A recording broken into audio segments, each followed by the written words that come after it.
Tov, V'siyata Dishmaya, we're here in Shar Yichud, learning beyond Darkecha and Holy Confidence, in the Kuntres Bevadai. We're on page Kaf Dalet, Perek Gimel, Sfekot, doubts, little Amaleks in our head and in our heart. We want to get rid of them. Doubts in Avodat Hashem. Everything we've been learning about the importance of holy confidence and the three facets of life that it mainly affects. It affects everything in Avodat Hashem and everything in life. But mainly, it gives you the power to know the Yichud of Hashem, even when you're dealing with mundane things, that Hashem is still there. And it gives you the power to know that Hashem has simcha and you'll love your actions, and He loves you and He wants you close. Right? And it gives you the importance of knowing that what you're doing is really holy, and that gives you the koach to do the right thing, to not be embarrassed, to push through, to know that Kadosh Baruch Hu is always with you. He's always there, even in astara, even when there's concealments and there's hardship. I'm doing something good, I need to push. So after we've downloaded the lights, now we have to talk about the negative side of it, right? The dark side of the avodah. If we have holy confidence, then we have to know the more we grow in holy confidence, we're going to have doubts. Doubts are going to come up, especially if we're working on getting over doubts. We have to understand doubts, right? And that's the work of Amalek, Imach Shimo. Right? The whole idea of Amalek is safek. It's gematria safek. It's the doubts. And the main thing he's just going to do is take a little doubt in how holy our avodah is and what it is that we're doing. And if you just put a little doubt, Amalek doesn't need to tell you to do averot, to do sins. He just needs to make you have a doubt in your Avodat Hashem. Now your Avodat Hashem is not powerful. Now it's coming from a weaker place, right? Shalom Aleichem Rabbi Soel. Kiyot sheyesh leyetzer koach miuchad lנסות להטיל ספקות בכל מיני עניינים. The Yetzer has a special ability to be able to put down little sfekot in all these different types of ideas in Avodat Hashem. And this causes a person to be weak in all of his Avodah.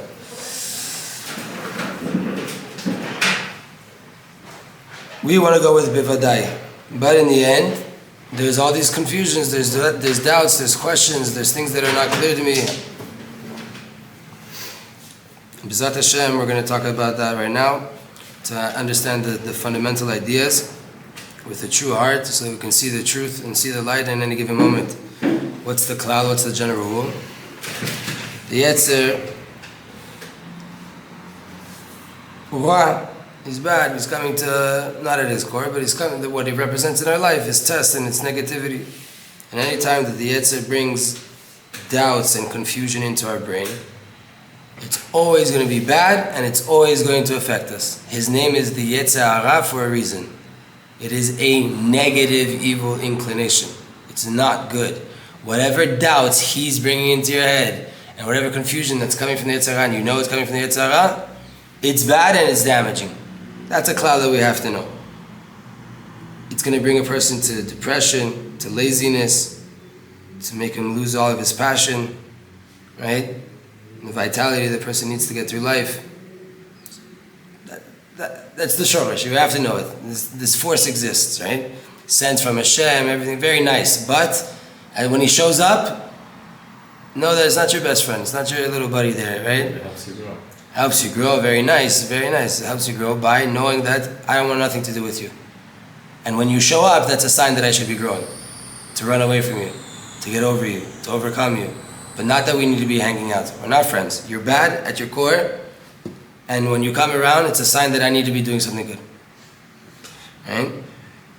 But when something comes from the Yetzer Tov, it comes in a way of noam, of calmness. It's pleasant to come inside. Right? It strengthens me. It gives me hope. It gives me aspirations. It brings me to inner joy, to inner tranquility.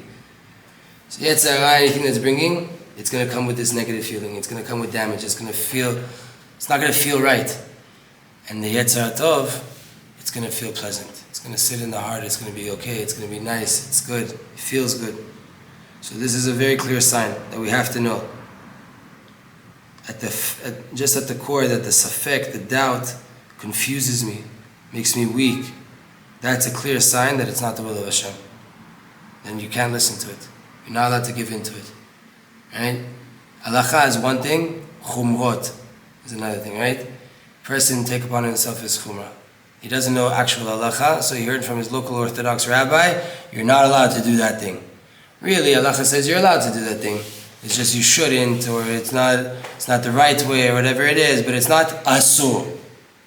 What the rabbi was saying was, after generations of how we do this halacha, we've all taken on these chumrot. Shulchan Aruch didn't have those chumrot. So Shulchan Aruch is bottom line. With the generations, we've added and added and added. So you ask your local Orthodox rabbi, he tells you that. The person doesn't learn. So then they hear that. Boom, that's it. Then what happens? The question is, if it was accepted by everyone, is that something we have to keep? But it's not accepted by everyone. Accepted by everyone was Shulchan Aruch. Meaning, you're going to understand why I'm saying that now. Person goes through something and they did something. They don't know the halacha. They only heard this one opinion. But in their heart, they don't know if they really did something wrong. So now what's in their head? A doubt. Did I do the right thing? Did I do the wrong thing? Maybe I didn't do it right. Do I have to do it again? It's never ending. When a person learns and they have confidence, they know. So then they know. Bottom line halacha says like this. This chumrah, okay, so the chumrah I didn't do. Said there. Okay, that was an addition. And if I'm thinking about, should I take on a chumrah? Should I be doing this extra thing? Should I be this? And now you have a doubt. Should I be doing this? Should I do that? If it's causing you stress, it's a clear sign from Hashem that you shouldn't be doing it. If it feels good and it's calm and it's pushing you to your aspirations, holy stress, right? It's pushing you in the right way. Good, that's nice. That's good. That's causing me to grow.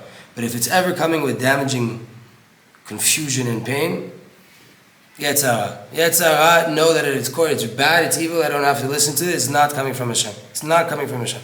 It doesn't feel good, it doesn't feel right, and it's not pushing me forward. And it's known the story of the Baal Shem Tov.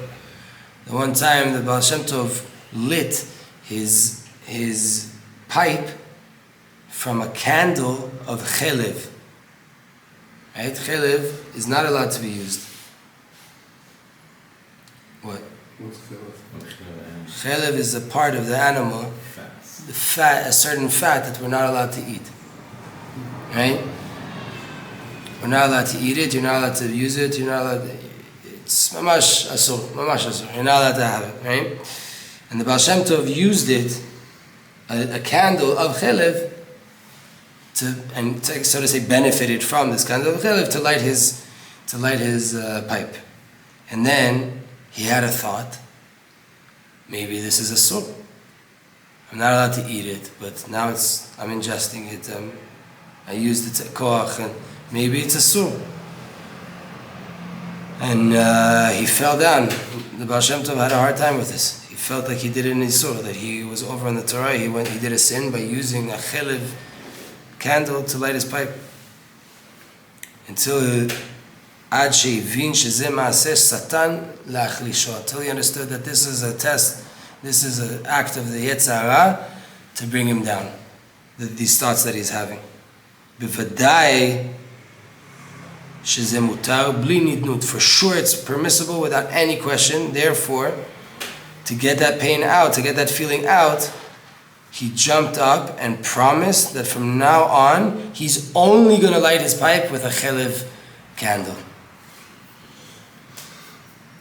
Right? Chelev in the Torah is bad, okay, but that is talking about eating. It's not talking about using it for energy or for anything that benefit. Right? The Yetzirah put a thought in his head. He started to get weak. He started to feel bad. I'm going to show you. I know it's mutar. From now on, I only light my pipe with chelev candles. ראינו שאין לומר אף אומנם שלא מוכרח, אבל לא להחמיר, לא. כי להחמיר בדברים של היצר זה נגד רצון השם. Doing a chumrah, right? Doing a chumrah that comes from the yetzer, that's against the will of Hashem. If it's making you weak, it's not right. It's pulling you away. It's causing you anxiety and stress. Right? Like the famous saying, soon it's about to be Pesach, right? Don't make your Pesach so happy that it's not kasher, and don't make it so kasher that it's not happy. There's a lot of wisdom in that. Right? Pesach kasher v'sameach. Don't make it so sameach that it's not kasher, and don't make it so kasher that it's not sameach. definitely be careful from going over the top. And in Pesach, it's the Chag that we're told to take on Chumrot, and that you kol machmir tavo alav bracha and everything. Yeah, and it's also Zman Simchatenu. It's a Chag. It's a Yom Tov. It's Yetziat Mitzrayim. It's not going into more Mitzrayim. It's not putting on more restrictions and more limited. No, it's using the Torah to be free. To be free. And if an aluminium spaceship in your kitchen is going to break your heart, then don't do it, because it's not written in Halacha that you have to do it. It's a Chumrah. Take boiling hot water and some chemicals and pour it on your counter. It is kosher. That's what you have to do according to Halacha. Right? And people always want to push this up. Where is it coming from? Either keeping up with the Joneses, not kosher. Right? We don't have to be like every other family that wants to build a spaceship. Or it's coming from thinking that I'm super holy and I need to do all these chumrot and I need this and this is the right way. No, it's not the right way. It is a way. And if you're not ready for that way, and you're not going to be able to tap into Pesach and be b'simcha, so then you're not ready for it. And Hashem doesn't want you to be machmir on that right now. It's a cloud that we have to know. And this is very, very needed for people that are trying to grow in spirituality. They want to do so good that they start to fall, and they have these suspicions, these stresses, did I do it right, and that forces them to repeat. Sometimes, did I say the word right? So now they say the pasuk again in tefillah, which is asur to do, right? And all this, like, focus on the thing. Say it once, that's it, you're good, check the V, move on. Not doubts, not this. Just keep going. And on them we say, Al na'achai, el na'achai, my brothers, please. Deu shu chumrot amutiyot na'asot mitoch ratzon ve'simcha. True chumrot, true stringencies and additions to the bottom line halacha are only done from a place of desire and simcha. A ratzon and a simcha. From a heart that's on fire to Hashem. Like the Ramchal writes, in Mesiyat Yesharim, the Ramchal writes about Chasidut, right? Chasidut is like Chumrot, going above and beyond what's written in the letter of the law. Not Chasidut of Baal Shem Tov, right? Chasidut meaning piety, being extra holy, doing more. The Ramchal talks about it, how it comes from a place of love. It comes from Chesed. That's why it's called Chasidut. It comes from Chesed. It comes from love. My love. I'm so in love with Hashem that I want to take on another fence. I want to make it more beautiful. I want to invest more. I want to do more. It's not from a place of I'm scared, I'm broken, oh my God, what's going to be?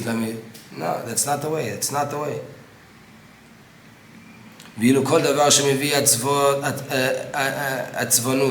עצבנות וגורם שנוצר אצל האדם שנאה וחוסר כוח לעניין המצווה הזו, כל דבר שגורם לזה הוא דברי היצר, ואסור לשמור לחומרות וחששות שלו, וסופו אבדון. Anything that brings a person nerves, depression, sadness, hatred, a lack of power to do the mitzvah that he has to do, that's all coming from the Yetzer Hara, and it's forbidden to listen to any of those stringencies, any of those suspicions, any of those fences, all coming from the Yetzer Hara. In the end, it's just going to break a person if you listen. And anything that a person understands deep in their heart that it's proper, it's right, but he feels as if someone's forcing him to do it, it's coming from outside, it's not. They're also from the Yetzer Hara. And the Yetzer Hara is taking advantage of the natural Yirat Shamayim that a Jew has, the natural frumkeit that a Jew has, right? This is how we do in the yeshiva, that's how it is, like you said, right? This is what the world is mekubal to do. Yeah, but where am I? Am I within the Dalat Amot of bottom line Shulchan Aruch? If I am, so I don't care what the world's doing. I need to keep Shulchan Aruch. I need to keep halacha. Yes, societal sometimes, okay, in this shul you don't daven in front of the Amud. Okay, that's the shul's halacha. The shul also has a set of halachot and takanot that in that shul that's what we do. Right? Like I don't go to tzanz and ask them to daven. Because I know they don't let Sephardim pray there in front of the Amud. I'm not going to come in there, Shulchan Aruch. No, this is the takan of the shul. It's your shul, I respect that. But in my own personal world, in halachot and chumrot and things that I do, it's me and Hashem and Shulchan Aruch. That's it. No chumrot, nothing more. You feel someone's pushing you to do something, this is coming from an external place, and it's good, it's nice, it's great, I see the depth there even. But it's you telling me to do it? I'm not there. It's not where I'm at right now. I'm only going to fall from doing something like that. Therefore, klal barzel, iron rule.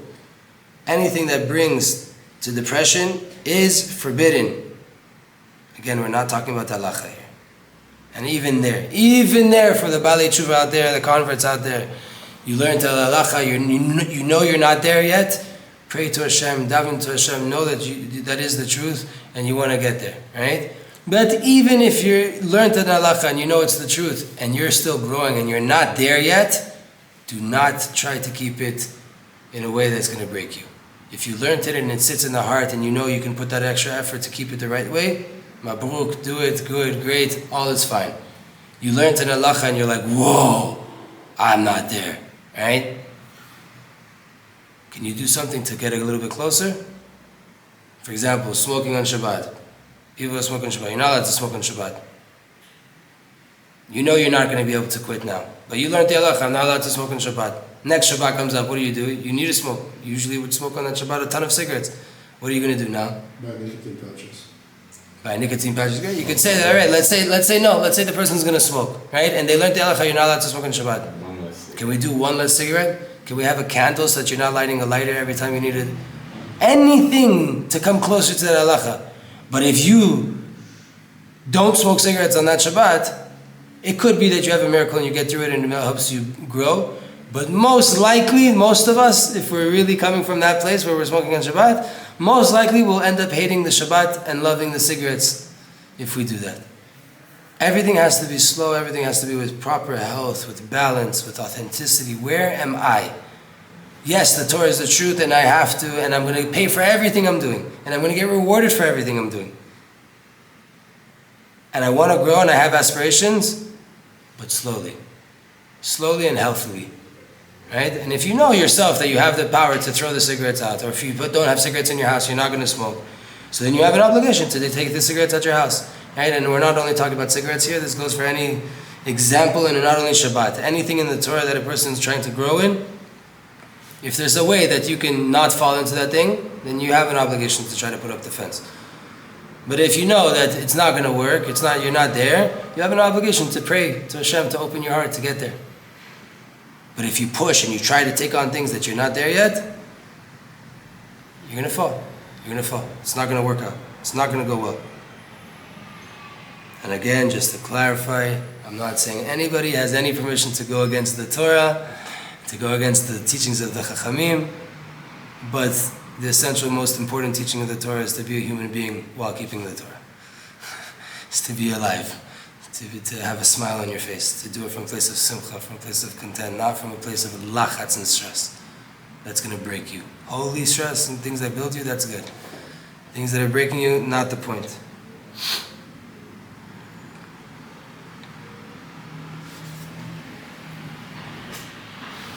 So things that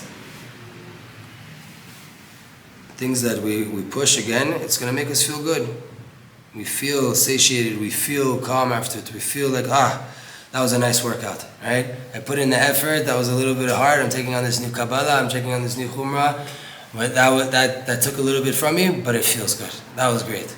No stress, no anxiety, no hard, because that's not it.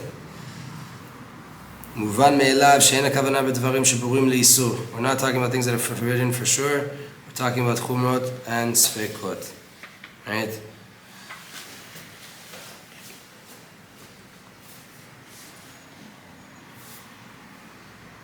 Anything that says, it's not worth it, causes me chalishut dadat, it causes me depression, it's for sure not good. We're not meant to go there. A lot of times, יש ספקות למעשה שהם אמת. Sometimes there's practical doubts that we have that are true. For example, a Jew wants to get up early in the morning to do Avodat Hashem. And when he gets up, the Yetzer Hara says, don't do it, don't get out yet. You're going to be tired. It's 3 o'clock in the morning, sleep at least 2 more hours. It's time before Nez, don't get up too early, you're not going to pray right, you're going to be tired. There's something there, right? I'm tired already now when I'm up, the thought comes in my head. If I get up now and I do Avodat Hashem, what's going to be at 8 o'clock in the morning? My day's only starting, though. I have things to do in the world. So I got up for Avodat Hashem, but I also have, Avodat Hashem of this world. Business, this, that, meetings, learning, shiurim that I'm obligated to go to. Oh, I'm going to pass out in front of the Rav because I was doing Avodat Hashem early in the morning. It's cheshbonot, questions, right? There's truth here, but it's not emet lamita. It's not the truth of the truth. The rule is, צריך לחשוב בדברים לפני שעת המעשה. Before the action, you have to think about these things. And to ask the rabbis to receive the proper measure. And to make a decision to see what is Ratzon Hashem here. I have a desire to do such and such and such, but I have these obligations. When I go to talk to a person that's objective, that's outside, that's Chacham, has more experience than me, more knowledge in these things. Now he's able to say, listen, yeah, you want to wake up, right? But not 3 o'clock. Get up 2 hours before Shacharit. An hour before Shacharit. Right? Whatever it is. This balance, though. You talk it out, you give it the side of why you want to do it. It's sincere, it's genuine. And he gives you the counter side of, can we find a balance? Right? Can we make this work in a balanced way? And then, when you have now at the practical time, you've already thought about it, you asked for advice, now when you come to it, you have a doubt, you have to do what you decided to do before without getting confused. You've already thought this out. You've already talked about it, you've clarified it, you made a decision. Okay, I wanted 3, the rabbi said 4:30. 4:30 is 4:30. I get up 4:30, the Yetzer tells me I'm weak, you're tired, don't do it. No, I already thought about this. Get out of here. Go find someone else. There's a funny story we learned the other day. We were learning the Baal Shem Tov, how you have to take from the Yetzer Hara, you have to learn how he comes to you, you have to learn that in and Avodat Hashem and flip it. So let's say the Yetzer Hara comes to a person and says to him, right, don't get out of bed. Like we're learning right now, don't get out of bed. So then you say back to him, you want to get out of bed? You're coming quick? So that means I have to be quick. I have to get out of bed. Right? You take back the Indian that he's trying to put you to be lazy. Come in. So this guy, he was here in Sfat, the hidden Tzaddik, and he woke up once in the morning in Netz. It was very cold. He was very, very tired. He had to go to shul. And the Yetzer Hara comes to him in his ear and says to him, it's so cold outside.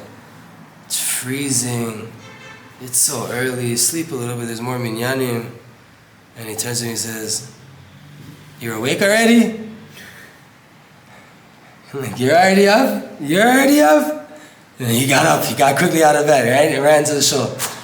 And it's like, you're not going to get me here. This is what I do. I made a decision. I took this Kabbalah on myself. I thought it through. I've asked for advice from the Chachamim. This is Emet. When you're not certain, so then there's room of maybe I should sleep, maybe it's... No, when you know what your boundaries are, you've discovered it, you've discussed it, you've talked it out, now things are clear. There's times where, right, it could be good things, but the advice is coming from the Yetzer Hara. And we don't listen to his advice, because he has a goal to trip us up. Even if he's telling us good things, even if he's telling us mitzvot. Sometimes you don't have the ability to think about something before. An opportunity arises right now, you know it's the right thing to do, and boom, also comes with it a safek. Something that you couldn't have planned for, you couldn't have processed before. And sometimes even when you have thought about it, but you come to do something, you don't remember everything that you thought about before. You go into it just like habitually, right?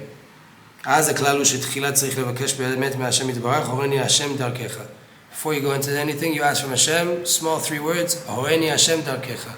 Hashem, show me your ways. Show me what you want me to do here. Make it clear to me. And after that, you put all of your focus on the nikuda of emet lamita. Hashem, show me your way. What does that mean? Whatever is about to happen is the way. Hashem's involved in your life. Right after that, you're going to have to do something. Start moving. Mati tzakalai. There's a certain point you have to stop praying and get the thing done. You have to start moving. At that moment, that's Asan Hashem. You made an innocent tefillah and you have to do something now. Hashem, show me the way. Start moving. Hashem showing you the way. Believe that He is. He heard your tefillah and He's leading you right now. Focus on the most inner point of truth right there, the will of Hashem. To nullify all the different thoughts that are before the truth of the truth. Because emet lamita yirak Hashem yitbarach ba'atzmo.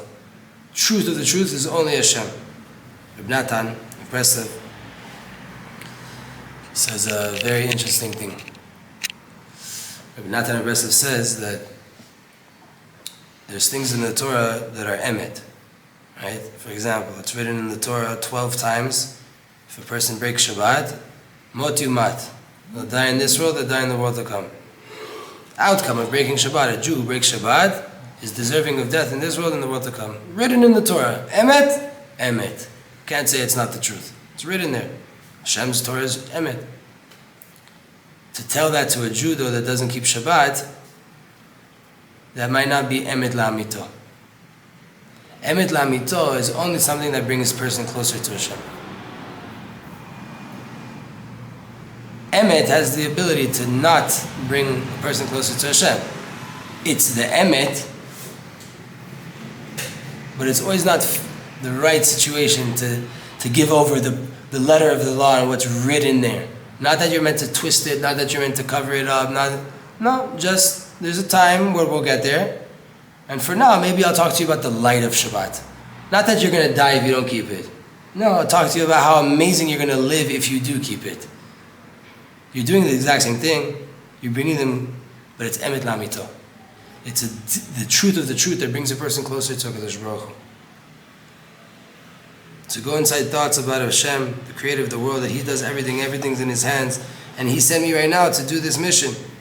And I want to know, what is exactly my job right now? What is the proper way to do it right now?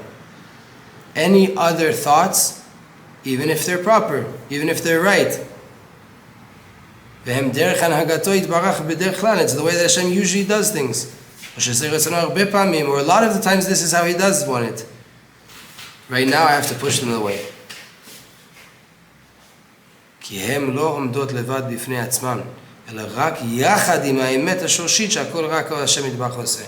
All these other rules and those other klalim. Right now I came to a situation, all of that doesn't make sense right now.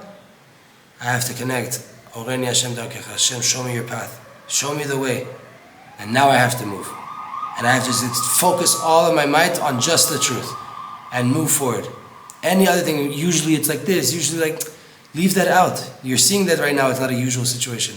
Obviously there's something else going on here. Stick to HaKadosh Baruch Hu and just keep moving forward. It didn't come out how you thought, it didn't come out the right way. Okay, you have to do tshuva afterwards. That's also part of the Torah. Right? But we have to be confident, we have to move forward. We can't let these thoughts of confusion break us down and stop us from moving. Therefore, we need the truth of the truth.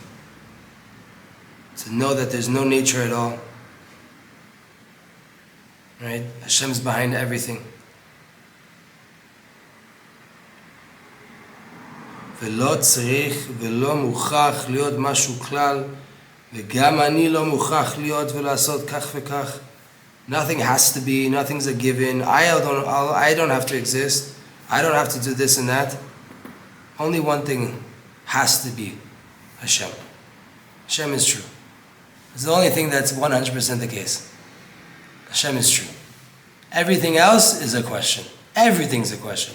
Only one thing is 100% certain, Hashem is true. And then from there, from these kinds of thoughts, I can go into whatever it is that I need to do right now.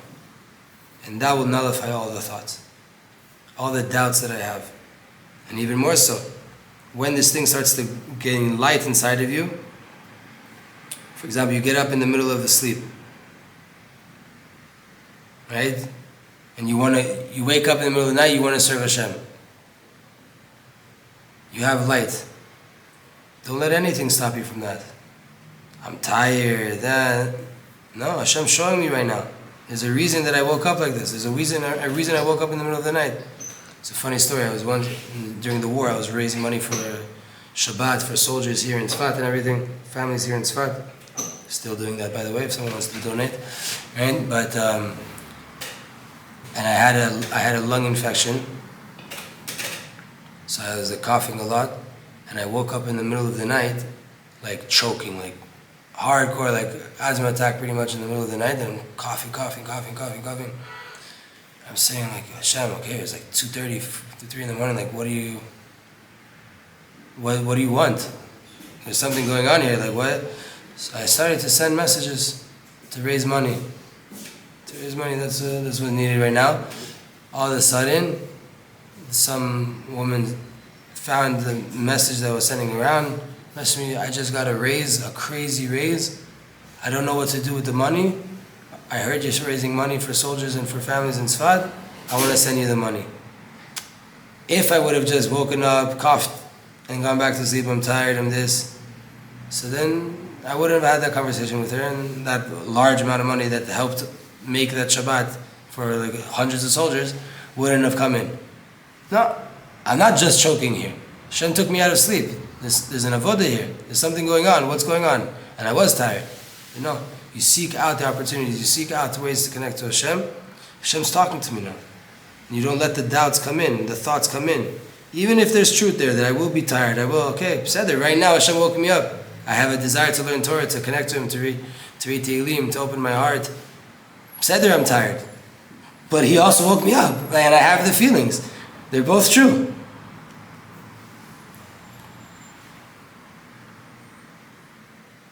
They might be true, but they're not the end-all be-all truth. They're not the ultimate truth. The ultimate truth is me coming closer to Hashem. And if the light's there, then that's the truth right now. Everything else that could be true is irrelevant right now. And when you nullify everything, till you get to a feeling that nothing is a given, nothing is needed. I'm not interested in anything. Not in the past, not in the future. Nothing has to be, nothing even needs to exist. Tomorrow the world could not even be here. All I know is Hashem is going to decide everything. Nothing is a given, nothing is decided. Nothing has to be. Then I can have the point of truth illuminated inside of me to feel what is the true desire of Hashem at this moment. Nothing matters in the future, nothing matters in the past. Right now, not block out the whole entire world. It's a meditation, what He's bringing down right now, right? You have a certain avodah to do. Stop, breathe for a little bit, block out everything so that you can only be present, and then all that's going to matter is the light of Hashem that's coming down in that moment.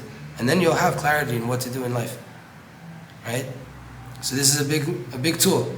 A person has to do something and they know it's the right thing to do.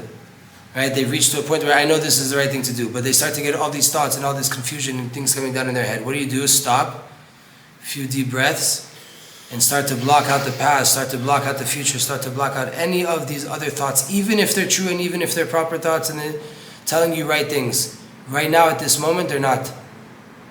Right now at this moment, all I have is the light of Hashem, and I stop and I focus on the light of Hashem. At this moment, the truth will illuminate to me. I'll get an opening, and I'll know what to do and to move forward in the right light. In general, the rule is to understand we have a job here, and it's not dependent on nature. It's only the will of Hashem alone. And to merit to know what is the will of Hashem, I have to get to a feeling that on my side, according to what I know, in shum echreach v'siba l'shum tzad, there's no cause, there's no explanation in this world, nothing has to be, it's all from Hashem, it's all the will of Hashem, and it's my will is to do the will of Hashem as well. And then B'ezrat Hashem, when you start to feel this inner peace coming down, kol tzdadim tovim li, any outcome is good for me. Li en shum echreach lekan or lekan, I don't need it to go that way or this way. I just need to do the will of Hashem. The outcome doesn't interest me. Rak la'asot et ratzon mimeni, rak retzono mimeni yitbarach. What does Hashem want me to do right now? In this moment. Then, B'ezrat Hashem, you'll be able to recognize inside your heart with clarity what is the will of Hashem for me at this given moment right now. You have to be able to block everything out though. B'ezrat Hashem, we're going to continue on this fiqh. Next time we get into it.